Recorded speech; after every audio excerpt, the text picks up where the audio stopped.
জামায়াত ইসলামের নির্দিষ্ট কোন রাজনৈতিক দর্শন ভাই আমি খুঁজে পাই না। এরা যে কখন কি বলে। গোলাম পরোয়ার সাহেব একটা বক্তব্যে বলে বর্তমানের এই ভোট নাকি কোনো সাধারণ ভোট না, এই ভোট হইল মুসলমান হওয়ার ভোট।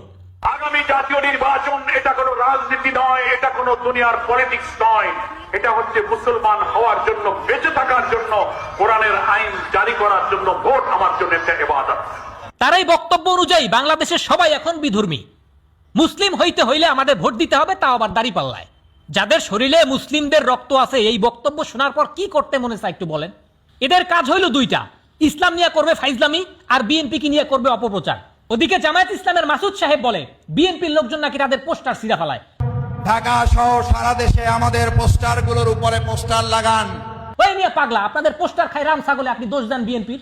আর এক পাগলায় বলে জামায়াত ইসলামের এই দাড়িপাল্লা বিজয় করার জন্য নাকি আল্লাহ তাআলা উইঠা পইরা লাগছে।